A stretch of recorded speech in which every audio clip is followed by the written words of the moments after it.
Here we go. Pro-Ohio Football, Finkes Torg. Follow us, EBSN, Facebook, all our Facebook feeds, Twitter, Instagram, YouTube, all that stuff.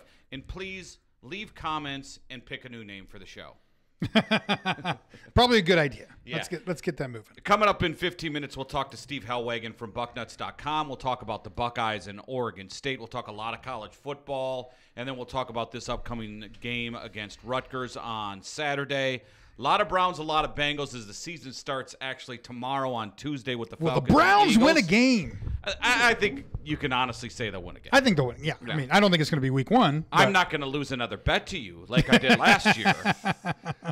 But, yeah, I think they're going to win. It's going to make the survivor pools a little bit tougher because they're going to eventually win some games. I think they're going to win 2 or 3. Oh, I think they'll win more than that. Yeah. I don't now, know. right when you get 4, it gets a little murky with me. Gets a little dicey. But, yeah, the weird thing about the Browns, and we could talk a little bit about the Browns and then get into Colin Kaepernick a little bit. The thing about the Browns is you're cleaning up a mess.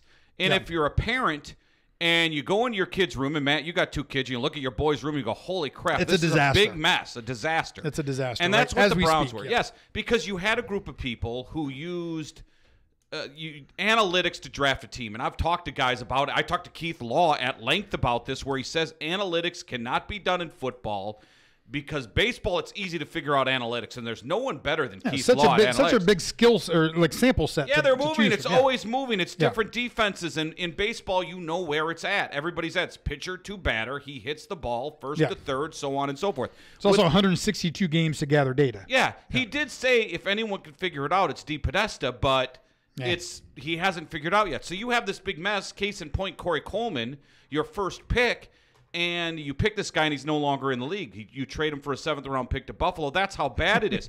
Case in point, your first draft, you have the 2nd overall pick, and your analytics team tells you that Carson Wentz, Ezekiel Elliott, and Joey Bosa are not good enough to be the 2nd overall pick. So really you go into a mess with this roster, and now, Dorsey has to bring his own guys in, see where they fit. I think there's some good moves they made.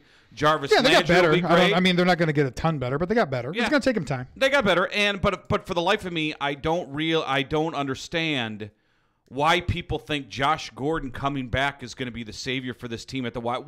Even when he came back, remember when the Browns were like 7-4, and who was their damn quarterback? Who knows? No. The oh God, not Drew Stanton. It's killing me. Derek Anderson? Brian Hoyer? Brian Hoyer was their quarterback, right? They're 7-4, and that was the year they went to Manziel later in the season. Josh Gordon came in, and the whole idea was let's ease him in, and they started throwing the ball to him like 20 times a game, 17 times a game, and Josh Gordon was horrible. Yeah. Then he got suspended and went away for like 2 years. So for the life of me, and I'm hoping he does great. I think he has the ability to do so, but I can't look at Josh Gordon and I got to take the goggles off and say, boy, Josh Gordon's going to be great. Right now you look at it and I go, I don't know what I'm going to get for Josh Gordon. On paper, it would be great if I could grab Doc Brown Einstein and turn on the flux capacitor to 9.21 gigawatts and go back and say, hey, old Josh Gordon, who's not doing drugs, jump in the DeLorean with me. We're going to fast forward to 2018 that ain't gonna happen. And you're going to be good again. Yeah, that's not going to happen. I mean, that's the thing. The Browns got better, but, I mean, it's going to be interesting to see how much better they got and where they got better. I mean, because you couldn't have gotten any worse. I mean, you go across the board at the positions, and they were just horrible almost at every position aside from Joe Thomas. And, maybe the running backs And he was out decent last year for the majority of the year. Yeah, I mean, but I'm just saying, you had a couple decent guys on the interior defensive line. But, I mean, they've overhauled their entire team. But, again, as Browns fans will do, they're like, oh my God, we're going to the Super Bowl. We're on Hard Knocks. We won these preseason games. We're going to the Super Bowl. Ain't gonna happen. I don't know though where they improved just from the standpoint offensive line. About the same, right? Yeah. New right tackle might be better, may not. They knew left tackle. He wasn't around last year. I mean, wide receiver they improved. Yeah, well, they improved in the slot part. They would be. If they put Landry on the outside, it's a humongous mistake. It's a bonus. Yeah. When you have the best guy in the slot in the NFL, and I do think he's the best slot receiver, you can say Edelman maybe, but Jarvis Landry's 1 or 2, depending on your opinion. But they were so bad last year. They had nobody there last year. They improved at wide receiver. Left tackle, I mean, no, you didn't. I mean, I guess you kind of did because you didn't tight have end a guy Njoku, before. you don't know what you're getting. You have a humongous athlete who showed nothing last year. Yeah, right? and they traded away a good proven tight end and got Njoku. Quarterback, who knows? They probably improved. I mean, it's tough to tell. Running back, I think. Well, with Tyrod Taylor, here's the thing with Tyrod Taylor. The key to this team and where they got in trouble last year is when they went down and they relied on Deshaun Kaiser to throw the ball over 35 times a game. And you would see it. He would be slinging the ball, throw 3-4 picks a game, 2 picks, turn the ball over. Tyrod Taylor is not a quarterback who can throw the ball 35 times a game. That's not in his DNA, and it's not what he does. If you have a 3rd and 6, he'll scramble and give you the first down. He's going to get you like 600 to 800 yards rushing. Yeah. He's not going to throw a lot of picks. He's not going to turn the ball over. But if you're in a situation where you want him to sling the ball all over the place, he's not your guy. That's why Buffalo went to Peterman of all guys last year at the end of the season, then went back to Taylor. He led a team, and I think Buffalo didn't go to the playoffs for 13 straight years, the longest streak in the NFL, 13, 14. Yeah. And he led a run-controlled offense to the playoffs by not throwing turnovers. That's something that the Browns haven't seen in a long time. So when it comes to not turning the ball over, he's going to be a huge improvement. The thing that scares me, though, is if they're down, and now Todd Haley's a different play caller. Hopefully he doesn't go down this route. If they get into a situation in years past where they need to sling the ball around, Tyrod Taylor is not the guy to sling the ball. He's going to be a ball control offense guy. Well, but that's what they scramble for first down. That's what they need, because if you look at the games last year where they went bad, and it's going to be interesting to see, on Sunday what they do against Pittsburgh, because the defense was good last year for the first 3 quarters.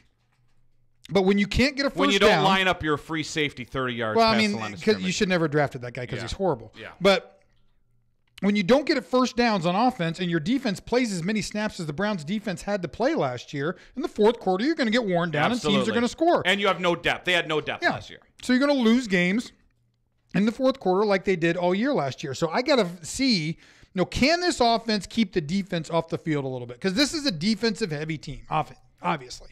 It's not an offensive juggernaut.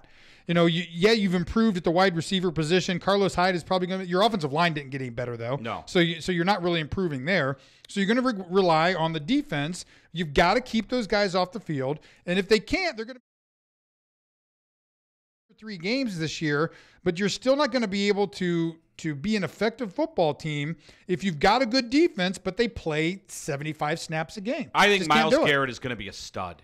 You know this, Matt, by watching Nick Bosa, and we're going to get to him.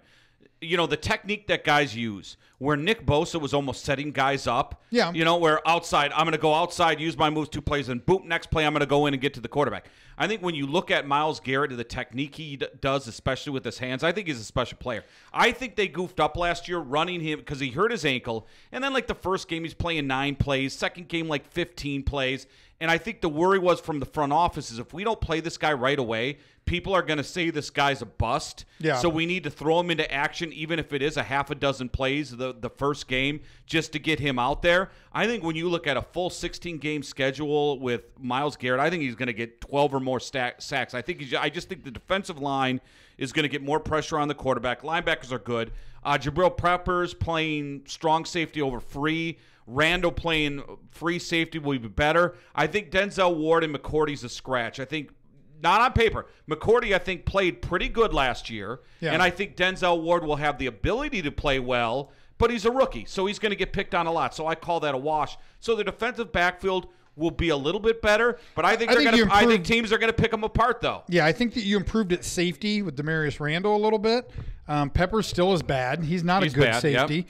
Yep. And I think you went for a wash. You got rid of Joe Hayden, who's starting for the Steelers, and I get it. Maybe it was a cultural thing for him that they had to do. But again, yeah, I agree. I think that, you're going to rely on your D-line and linebackers in that defense.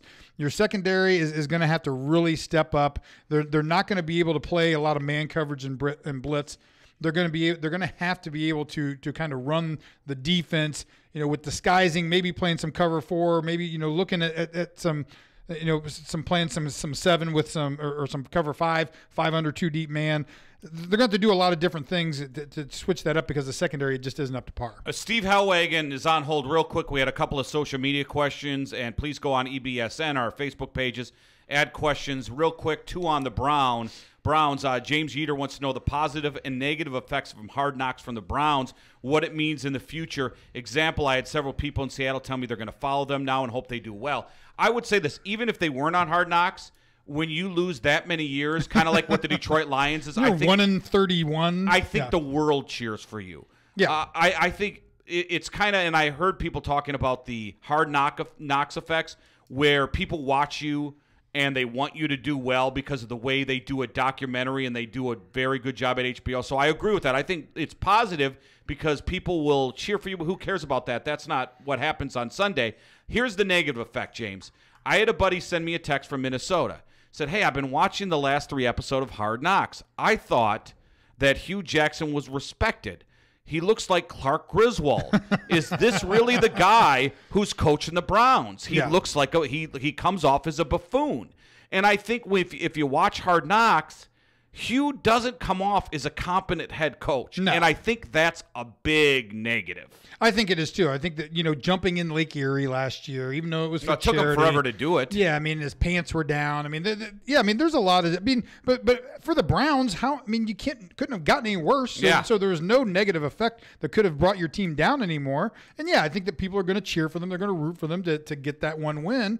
And then the other Browns question here: over under on how many W's Hugh needs to keep Quentin his job. James. Now let's be honest. Let's say you're at the sports book. Matt Finkes is running the MGM Grand Sports Book. Yep. What would you put the number at? For him to keep his job, I think it's got to be 6. For him to keep, I think 6. To keep his job. I think job. maybe at 5 if you see improvements in certain areas where maybe Baker Mayfield has to start, and Baker Mayfield has to start for some reason, or something like that. Or Nick Chubb becomes a huge running back, and you say, wow, the offense has really improved. Let's just keep building on this. I'm kind of with you there. I don't think he gets to that point. I think Todd Haley was brought in for a reason. By week 6. Yep, and I think Todd Haley was brought in for a reason. Yep. You don't bring in a guy with previous. Listen, you brought in certain teams bring in guys because they're good at the position and they want to build that side of the football. There's still a lot of coaches who still call that side.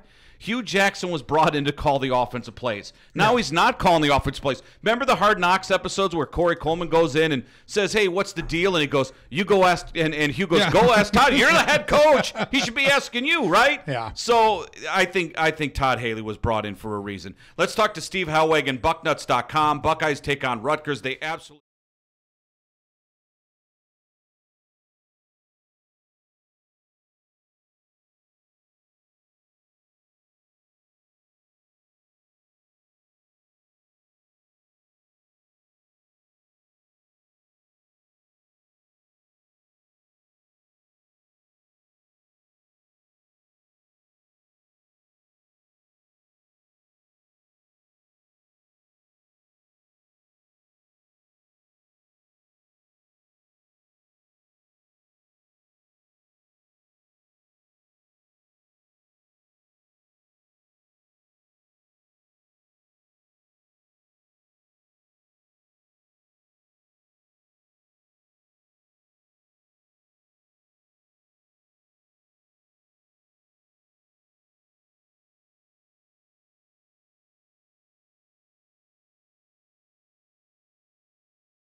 motivator. He's a great recruiter. He brings competition to practice and gets the best out of those players.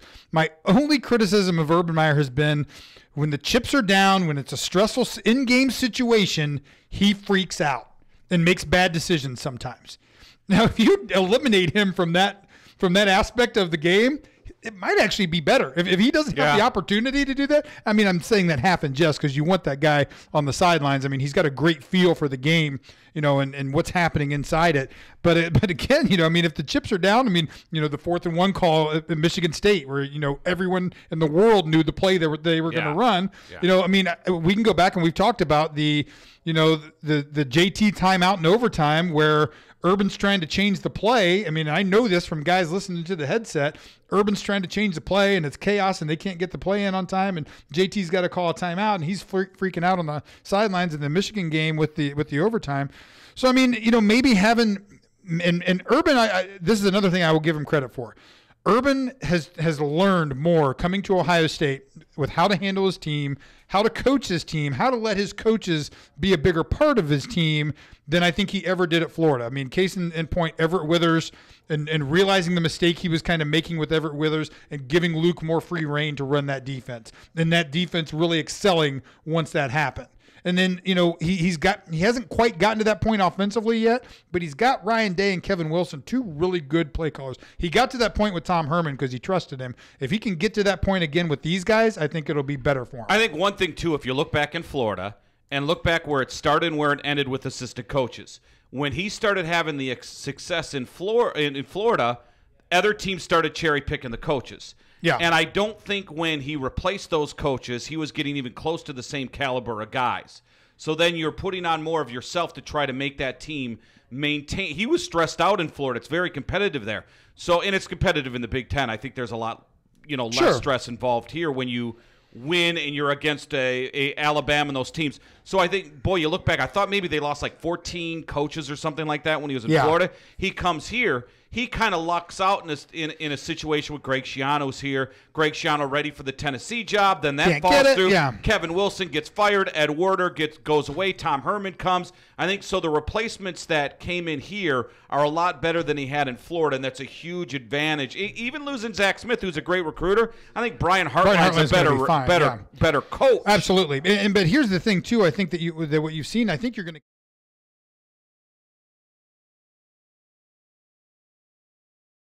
that Urban Meyer coaching tree. Yeah. And he knows that those guys, so I mean, if you're a head coach or a coordinator that lost his job and you're a good coach, hey, I spent 2 years at Ohio State and I'm going to get another head job somewhere. And that's where it's interesting. We can go into the Rutgers thing with Chris Ash. I'm kind of shocked in a way that Chris Ash took the Rutgers job because when I think you're at Ohio State, look what Tom Herman. Yeah. Tom Herman waited, got the Texas job. I went to Houston, though, first. Went to Houston, you're right. Houston and then went to the – but Houston's a lot better job than Rutgers at the time. Houston was horrible when Herman went Houston's there. a better job than Rutgers. You're going to be able to recruit there better. Yeah. I mean, you got Texas guys, and you're going to be able to recruit. Where would you coach? I'd rather coach at Houston than Rutgers. Yeah. I mean, Piscataway is just a pit. Yeah. It's a hole in the wall. But, I mean, because everyone comes and cherry picks New Jersey, Penn State, Ohio State, and I think Cincinnati was a good fit for Luke as well. Oh, yeah, because he can recruit. I mean, and you've seen what he's able to do. The last 2 years, he's had the highest recruiting class of any non-Power 5 conference team. Yeah, and you look what Luke has done.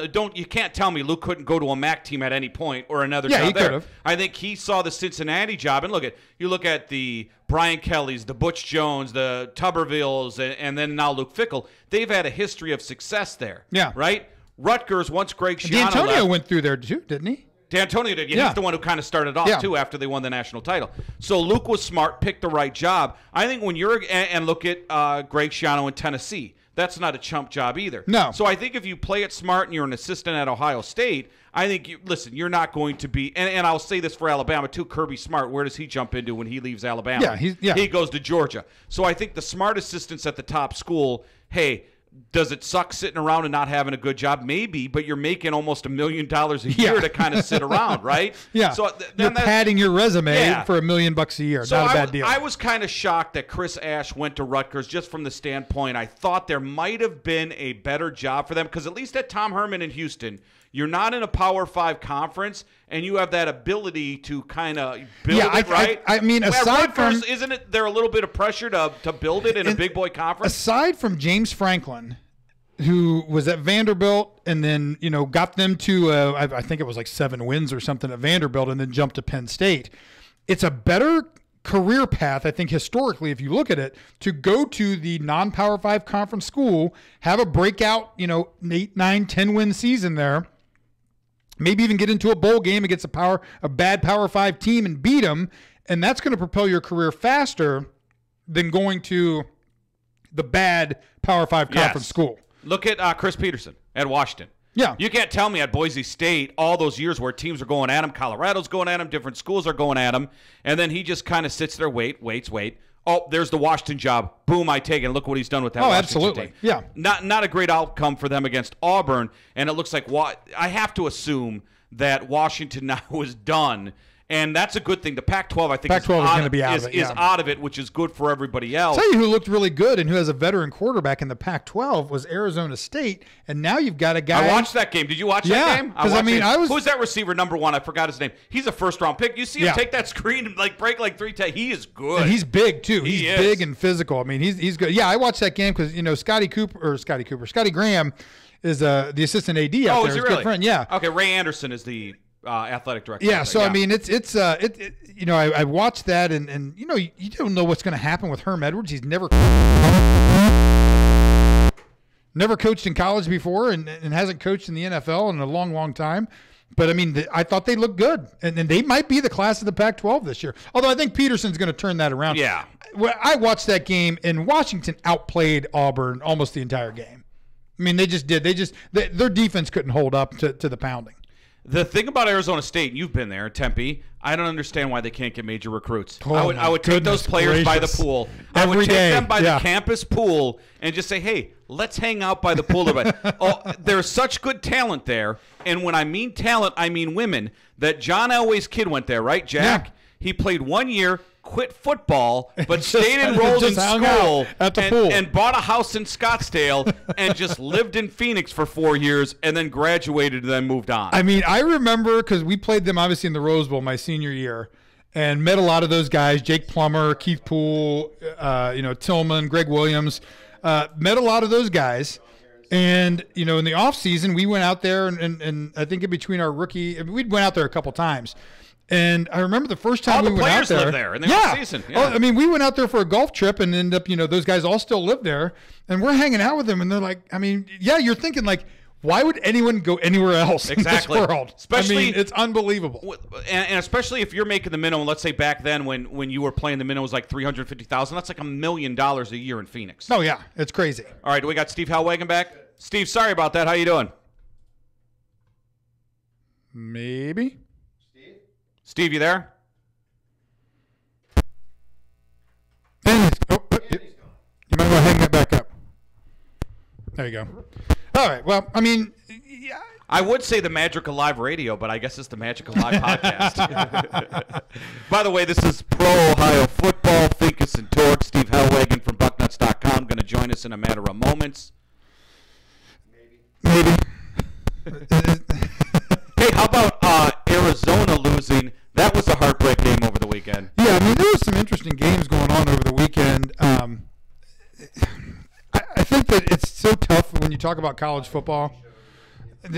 This first week, no one knows what's happening. No one knows what's going on. No one knows how good your team is going to be or not going to be. I mean, Navy, goes out and loses to Hawaii by like 30 points. I mean, it's just such a crapshoot. Which Hawaii's 2-0. That's crazy. The Rainbow Warriors getting it done out there. All right. Do we got Hellwagen? Steve Hellwagen, what's up? Hey, what's going on? All right, finally. Hey, we were just talking about Chris Ash at Rutgers. And, we talk about some of the Buckeye assistant coaches like Fickle leaving, Greg Schiano almost Tennessee. Looking back, and it's always hindsight's 20/20, but did Chris Ash make the right move going to Rutgers? Because isn't he on the hot seat a little bit? No, in fact, quite opposite. He's won 6 games in 2 years coming into this year, and they gave him a 2-year extension. He's got 5 more years on his contract. So if you figure he's making $2 or $3 million a year, They really liked the idea last year. He won 3 Big Ten games, and I think that's what kind of got everybody a little bit juiced up over there. They have been struggling so hard. They went through that Kyle Flood situation, and the athletic director, Julie Herman, they were looking for anything positive. And for him to come through and win 3 conference games out of nowhere last year, I think that got everybody excited. Plus, he's made some inroads getting some of New Jersey's better players, I guess, to play there. The quarterback, Artur Satowski, I believe is his name. He's a New Jersey guy, and they got him to stay at home. He had offers from a lot of schools across the country. Ohio State even took a look at him for a brief period. So, yeah, I think it's actually quite the opposite. They are very hopeful that Chris Ash, that they finally found their guy that will get them back to respectability. Well, I mean, you look at the schedule, Steve. I mean, and they can win 3 out of their first 4 games. Obviously, I don't think they're going to be able to compete too well against Ohio State on Saturday. But then you got Kansas after that, Buffalo after that, and then I can see 3 more wins in the Big Ten. You got Illinois, Indiana, Northwestern. I mean, you might be able to pull 3 out of there. I mean, Maryland, who knows what Maryland, how good they're really going to be. Hey, Maryland beat Texas again. I know, but I mean, I think there's a lot of emotion there. You're playing at home. You got all kinds of things happening there. But Steve, I mean, looking at this Rutgers team, obviously 1-0, put 35 points up. What do you see that might give Ohio State any kind of issues?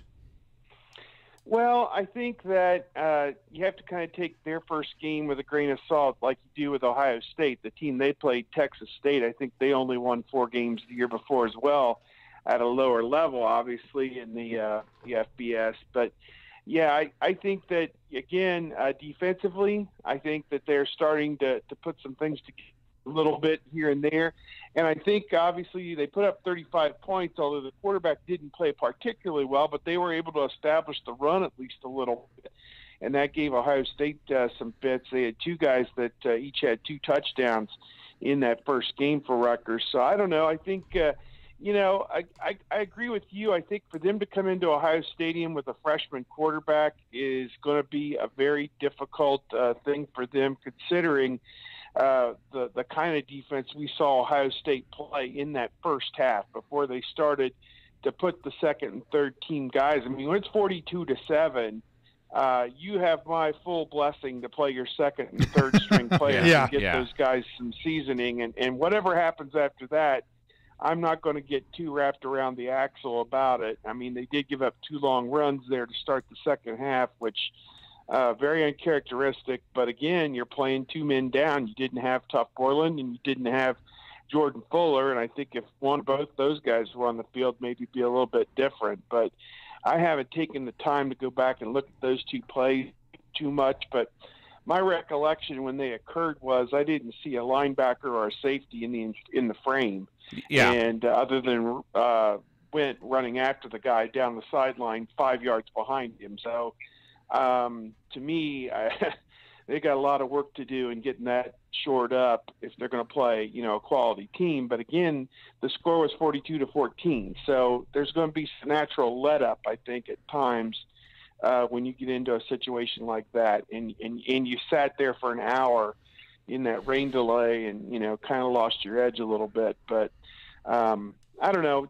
I feel like, again, this is more an Ohio State game than it is worrying so much about Rutgers. Ohio State needs to come out and play its brand and its style of football. And when it does, I think this team looks to me like they've got the ability to be one of the very best in college football this season if they come out and are able to exert their will on both sides of the ball. Steve Hellwagon with us. Bucknuts.com is the website. And the hard thing with Chris Ash is usually when you're matching up against your former team, you say, well, I know this offense because I practiced against him every single day, so I kind of know how to stop him. The bad thing for him is, Steve, we haven't seen a quarterback like this probably since Joe Germain. They're not running the traditional offense.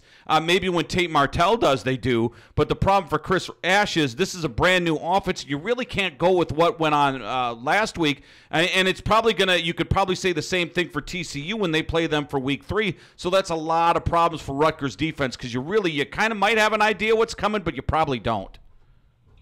I agree. I think what was the neat thing about what we saw was 10 different guys caught passes.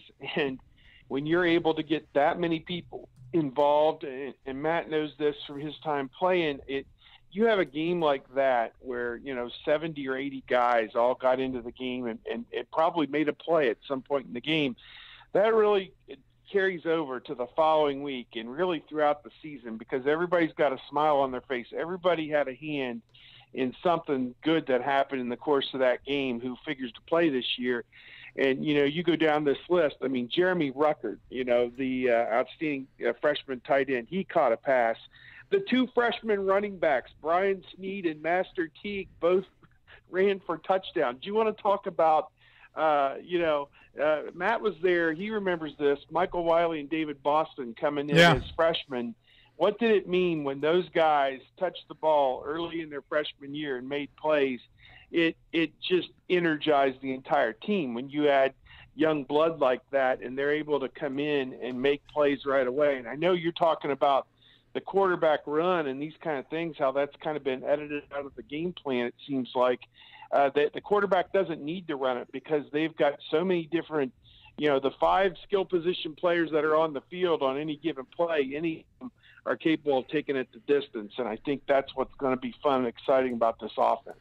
Steve, you get the sense, and I agree with you. I think that the most important, though, about those receiving catches, instead of having, 10 guys each with 2 catches, you had the 4 top guys, Terry McLaurin, KJ Hill, Austin Mack, and Paris Campbell, each had like 4 or 5 catches. So that was, instead of what we saw in the past couple of years where it's just you had 7 guys on the field and they were each catching 2 balls, you had a group of core 4 guys that Dwayne Haskins was looking at with that first-team offense to really get the ball to. That's a big change. And then, as you mentioned, like in eliminating the quarterback run, I think it's changed this offense and it's opened up the play action quite a bit just because, you're looking at 2 running backs that I think are both going to get over 1,000 yards this season.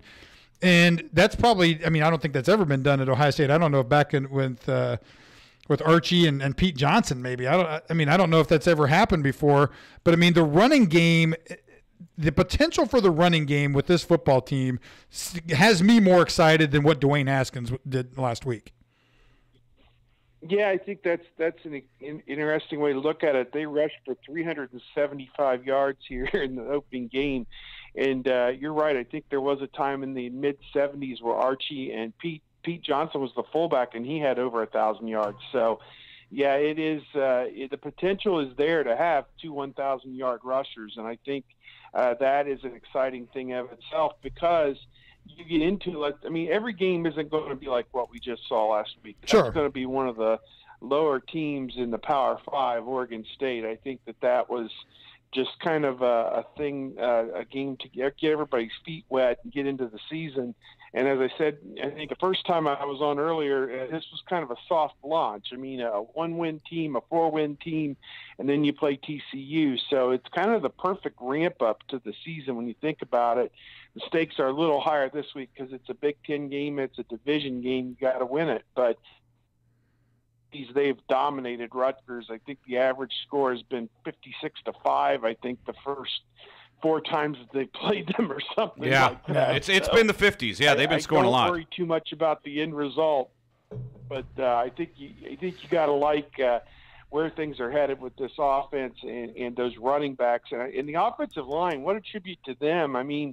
This all summer we thought, it's going to be Brandon Bowen at one position and Jordan at the other and Brady Taylor at center and so on, and it hasn't quite shook out like that. The great results so far out of it. Steve, I look defensively, and you were talking about the linebackers, and I tend to agree, and I think they bid on play action. And kudos to Oregon State because I think they ran the right offense, slip screens, a little play action pass, kind of get everybody off balance. The Buckeyes defensive line, because they're so good, over pursues, and they're going for the quarterback. I think that'll get fixed. The one thing that I think this defense better be aware, and you were not going to see it against Rutgers, but maybe TCU, Okudah, who had 2 pass interference calls, Wade, these young guys, teams are going to spread the Buckeyes out and go after these young guys. They better be ready because I think there's going to be a lot of passes coming at them. Yeah, I think we were talking to Draymond Jones yesterday, and he said that teams will use their aggressiveness against them and throw those screens kind of over the rush, and the second and third levels have got to be up to snuff and make plays in space. And first game was kind of iffy about that. I think, you get tough Borland, they're going to ramp him up each week. It sounds like 10 plays last week, maybe double that this week. And then hopefully he can play 40.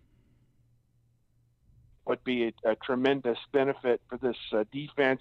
Jordan Fuller, it doesn't sound like his hamstring is too much of an issue, that he should be back in there in some capacity this week to get him ready to go as well. But I think those two guys, their potential, I think Fuller is definitely a potential all Big Ten player, and Borland could be as well, depending on how that all shakes out at the linebacker position across the conference. But, if you take those two guys out of the mix, it definitely has an impact on what's going to happen. I thought it was an interesting twist when they went to third down, the very first third down. You saw Cooper come out of the game at defensive end. You saw Dre'Mont Jones actually stayed on the field at defensive tackle. They brought in Tyreek Smith off the bench, a true freshman. He was in there. And they brought in Chase Young, replacing Cooper at the defensive end, go Nick Bosa. And those were your four main pass rushers. And as Dre'Mont Jones said, everything else out and just go get the quarterback. And he said, I really like that. He said he wasn't part of that last year. He only had 1 sack last year, Dre'Mont Jones. He had 2 in the first game. So that's a good sign right there. Yeah. Hey, Steve, thanks for the time. We'll send people to bucknuts.com for all the Buckeye coverage. We appreciate it, man. All right, guys. Take care. See you, Steve. And one thing, and that's the thing that worries me about the defense. I'm not worried, but when you're – and Dre'Mont Jones, and they were talking about him being a possible first-round pick, and I tend to agree just looking at him now. Nick Bosa, you know what he can get. The thing with – and I'm not comparing the brothers, but I'll compare – the position that they play. The one thing about Nick, and Nick could be a better pass rusher. The thing about Joey is very good about sniffing out those screens, kind of playing his position. I don't know if Nick's that guy. I think he'll look at the film and they're different. That's the hardest thing to do. I mean, and we ran into that when I played at the same time because we had a really good, obviously Mike and I, had a lot of sacks. People would try to do that and set the screens to you. It is a feel thing. You've got to use your peripheral vision. You can't be focused just on the guy in front of you. You got to be able to see that running back trying to slip out. You got to feel that offensive tackle letting you go a little bit. I mean, and that'll come with more experience. I mean, and Nick's a junior. I mean, he's been around for a long, long time. But that'll come with more experience. The more teams throw those screens at you, I mean, there's a definite feel. You can feel when a guy's not really trying to block you. Yeah. And you've got to be able just to recognize that, stop in your tracks, backtrack, and at least help out a little bit. You're hoping that one of the linebackers forces it back inside to help, and you're there to make the tackle. But I mean, this is a defensive line that has a ton of talent, ton of ability again, and I think that's a lot of Larry Johnson. He's done a great job recruiting, bringing these guys in. But I mean, when you look at what they're able to do up front, I think that's going to cover a lot in the back end, but you're going to be susceptible to the screen, to the draw, to those things that they're trying to do to beat a pass rush. And I mean, it's a good thing when you don't have to use your linebackers to blitz. Yeah. When you're able to drop more guys into coverage, to spy more guys, it's going to help your defense, especially a young defense and a young secondary. See, the thing that I looked at, a lot of big plays. You didn't have – there's been games where you looked at alligator arm tackles and missed tackles, and I would worry more about missed tackling because that tells me you better get at it and your fundamentals are bad than big plays. They just Oregon State techniques. They made big plays. So and I said this on Georgia's show on Monday. What happened with the big plays and the guys not being there, the busted coverage and the big runs? They bid on play action a lot. Well, I mean, it wasn't anything schematically, and it wasn't anything where you said, "Man, that guy can't play that position."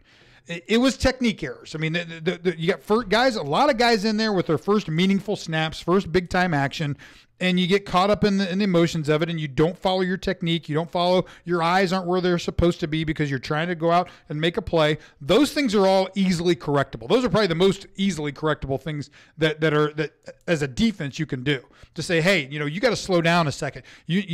Keep your eyes focused where they're supposed to be focused. That guy's going to take you to the play. Don't bite on this. You got to, make sure you're following your keys and reading your keys properly, because those guys do that in practice. Routinely in practice because you get used to it always following your eyes, and there is that transition from practice to a game where your adrenaline is a little bit more and you think you've got it and you see that guy. that's slipping out there, and you're like, I'm going to get a big hit. I'm going to get a tackle for a loss. Fred Puggett, our defensive coordinator my senior year, told his linebackers, and I mean, he gave this advice to Andy Katzenmoyer, who, I mean, Andy was a freak anyway. But he always told Andy, if you see something that looks too good to be true, it's too good to be true. Don't do that. Make sure you're reading your keys. If you see a running back that you think is slipping out and you think the quarterback's going to throw him the ball, that's probably not where the ball's going to go. I mean, because you're there, you're sitting on him, the ball's going somewhere else. If you see an offensive line pulling and and no one blocks you, there's a reason no one's blocking you. They're trying to do something else to you. So I think guys just have to get used to that, learn that a little bit, and fall back into their fundamentals. Hey, one thing I wanted to ask you, I know it's Greg Schiano was on the field this year. Last year he was up in the box, and you saw improvements on the defense back in the Tressel era when Haycock went up in the booth and Luke got on the field. For a defensive player, is it better to have your coach, your defensive coordinator, on the field, or does it not matter? I think it matters a lot. I think that you always want kind of your secondary guy up there. Obviously, Kerry Combs is not a guy who is going to be up in the box and stay calm and control and relay down personnel and coverage information to you. He's a guy that needs to be on the field. So when it was Schiano and Kerry Combs, Schiano kind of had to be up in the box to be able to be that guy. Now that you've got a guy up there who can really kind of be that calming guy that says, okay, here's the personnel coming in. Let's watch for this. Let's look at this. And let's, cover 4 is probably what we want to run here. Then Schiano, because you want to be down on the field and have a feel for the game. You want to be able to see what's kind of happening, see how those receivers are releasing, look at how the linebackers are coming in and who's picking them up. You want to be there to feel that, and you get a better feel for the game being down on the field. Offensively, I love Dwayne Haskins because this is what I like about quarterbacks. And I was debating people. I'll give you a pro example of when I was arguing with people. When people would tell me that Case Keenum, well, they were 13-3, and why would you get rid of a guy for Kirk Cousins? And my response was because Kirk Cousins has a better arm and can throw guys open.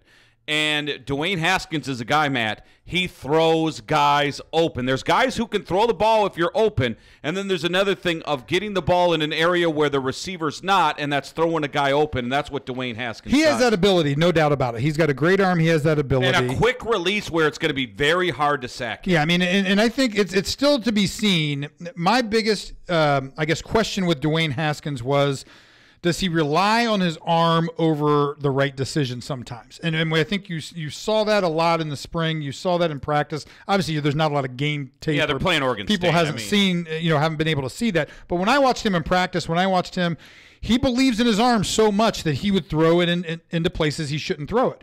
A lot of times it worked out. Sometimes it didn't. It got picked off. Again, you go back to that Michigan play, the throw to Austin Mack. Should never have thrown that football. I mean, it's cover 2. You got it. The corner's sinking in. The safety's right there. I mean, there's no way you should throw that football. He throws it. He fits it into a window that ended up working. The receiver, Austin Mack, made a spectacular play. But that's an example of you throw that ball 10 times, it's probably getting picked twice, batted down, 5 or 6 times, and maybe completed twice. I mean, but in that instance it happened. That's why I think when you look at what he's able to do and as he gets into stiffer competition, week 3 against TCU is going to be interesting because I think he's going to see some blitz. I think that, Chris Ash is a guy who's going to run his game plan no matter who he's playing. He's not going to try to just slow the game down and keep it close with Ohio State because he knows he's going to lose anyway. Yeah. So he's going to go out, and we saw this last year. He was aggressive. He blitzed. We beat him in one-on-one matchups. But he's going to come out and run his game plan, and that means he's an aggressive guy. The offensive line, the Haskins, they're going to see more blitzes. They're going to see more things coming at him, which they need because TCU is going to be an aggressive defense. And and Dwayne Haskins, it's great that he sees that in practice with Ohio State, but it's different when it's, in Jerry World under the lights at 8 o'clock. Well, that's an experience that he needs to be able to manage well. I don't think I would ever, and I don't mean this the wrong way, too, about J.T. Barrett, because I think he's one of the greatest who ever played. You look at his stats, he's best in the Big Ten history, right, with all the stats he's done. But I kind of wrote down some of the big carries in the game. 13 of last year, this is kind of a game log of how many carries he had. 13, 18, 17, 14, 15, 19, right? When you have Mike Haskins Weber, had 2. yeah. And when you they have were scrambles, they weren't actual carries. And when you have Dobbins and Weber, in my opinion, when we were doing the podcast with Zach, it was you take away about 5 of those carries and you give those to Weber and Dobbins, you're going to gain more yardage. They're just better runners than JT is, right? I guess the threat of pass and run, but you know what was coming. Those were design runs, right? Counter. I mean, they're running Q counter. It's not hard. And now that you're handing the ball, because this won't be like this every year. But you have 2 of the best running backs in the nation who are getting between them 10 carries, 5 carries each, or however you want to divide it up. That's a chance to break away. And you saw Weber, he's so good with his vision. Yeah. And Dobbins is so elusive. They're so different. That's a positive with this offense with these guys. Maybe if it was a different offense, a different running back, I would say something completely different. You've got 2 great guys. A positive. Yeah, you've got 2 great running backs, which you're now adding 10 to 15 carries between the 2 of them somehow, some way. And they're going to break one. Yeah, I mean, you and can't give eventually, those guys 15 carries and not break. No, they're going to have, and that's why I said I think both of them are going to get over 1,000 yards because I mean, Weber had 186 and Dobbins had 74. Next week it might be just the opposite. I mean, there was that game last year where Dobbins had I think 212 yards and Weber still pitched in like 60 or 50. I mean, they were on pace to do this last year. And I think you take again, I agree, and I said that on the pregame show. You take those carries away from the quarterback position and give them to the running back position, and those guys are going to be special. And it's going to open up what this offense is, and Dwayne Haskins probably does best is play action pass from the pocket, deliver the ball down the field because he's got a big arm and he can get it down there. The scary thing if you're a defense, and Chris Ash and TCU will have to do the same thing, when you have an offense that gets 721 yards, and I know it's against Oregon State, but you're behind the scenes. And see, when you're a team like Ohio State, they just run what they run, and you have to beat us.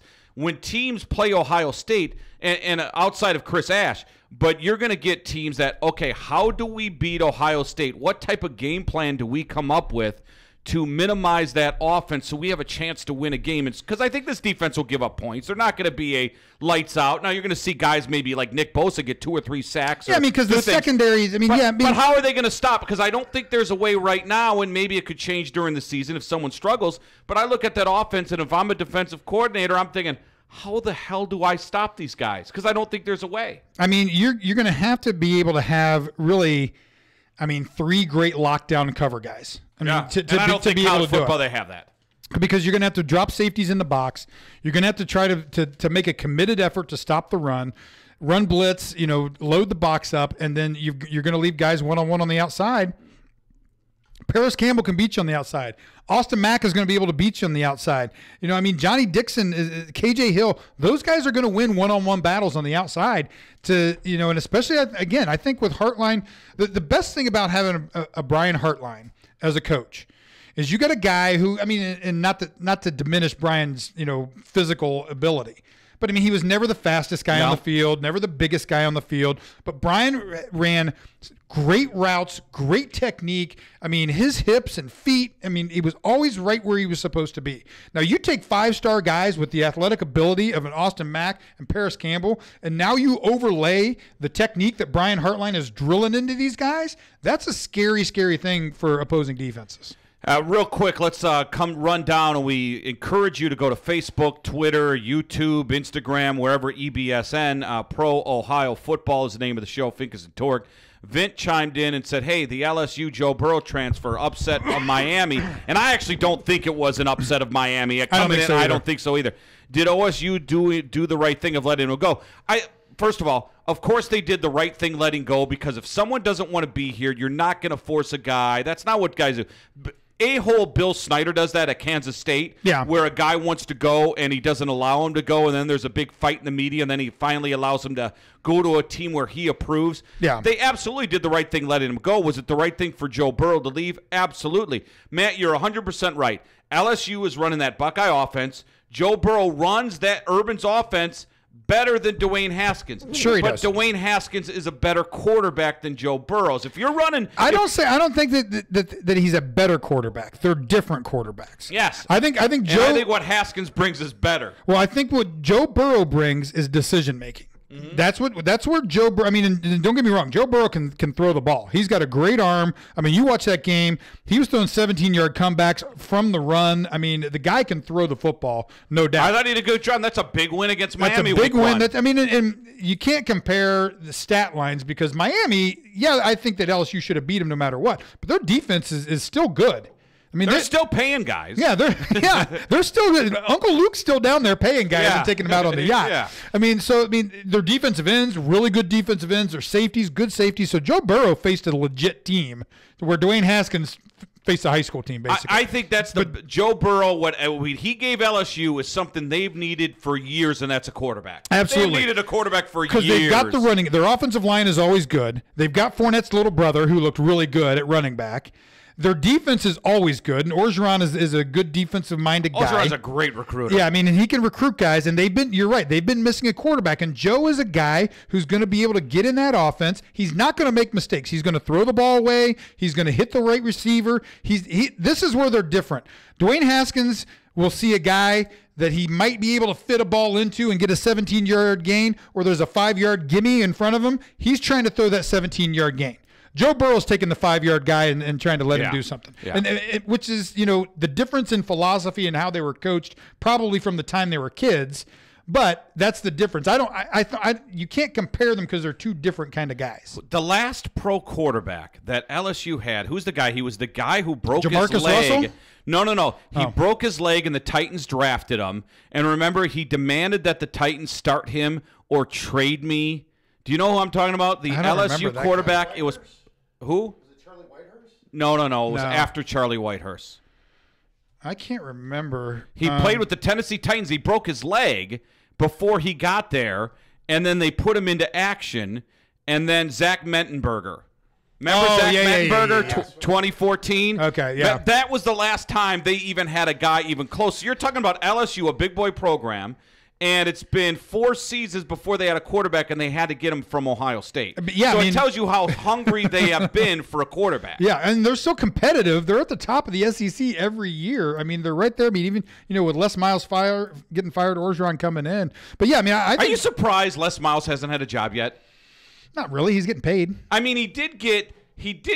There was a lot of times. Here's the thing. He would get damn lucky at LSU. Here's the thing. Like beating Alabama, and there was like when they beat Alabama, he went for it like 3 or 4 times the final drive on 4th down, and then they would get the first down. It'd be like, how does this guy do this? He's just so damn lucky. Les Miles is going to get another coaching job when his buyout is done being paid to him, because he's not going to get as much money coaching right now as what his buyout is paying. Yeah. So when you take that other job, your buyout goes bye-bye. Yeah. Same thing is happening with that model. But he did want the Minnesota job. He did want that job, and here's Minnesota's thinking. I don't even know if they admit it. If he goes to Minnesota, right? Yeah. Let's say they win 7-8 games. Les Miles leaving. Yeah, he's out of there. Yeah. With PJ Fleck, they win 7-8 games. He's a little different cat. He might hang out for a little bit longer. Yeah. So Minnesota was thinking long-term goal of the program. Les Miles goes to Minnesota. He is gone within 2 years, right? So Les Miles is going to go to a place, and he's going to go to a big boy place. Yeah, I think so too. I think he's going to get a big job, because I mean, there's probably no big name getting fired this year. You don't think I agree with you, but what about, let's talk about this quickly, Jim Harbaugh in Michigan. He should get fired. 9-9 the last 18. They can't afford to fire him. He's lost 4 straight, and I think Brady Hoke has a better record than... unless the Domino's guys come in and basically give him, I don't know, I think his buyout is something ridiculous, like $85 million if it's after this year. I mean, he's been a disaster, and I'm a Harbaugh guy. I thought he would come in. I thought he'd do really well. I thought he would do awesome. I thought he would do really well. I mean, and you even go back to his Stanford days. I mean, he was winning big games. Was it him or David Shaw? Now you wonder. Don't you wonder at Stanford now if it was David Shaw or him? I mean, or Andrew Luck or him? I mean, yeah, you had a great quarterback, but I mean, you didn't have really much else. I mean, you look at the offensive line. Nothing's dropped since David Shaw's been there, though. Yeah, I mean, you look at the offensive line. But I mean, they've never really been in contention since then either. Yeah. But I mean, you've got to be able to win a big game eventually. I mean, just one.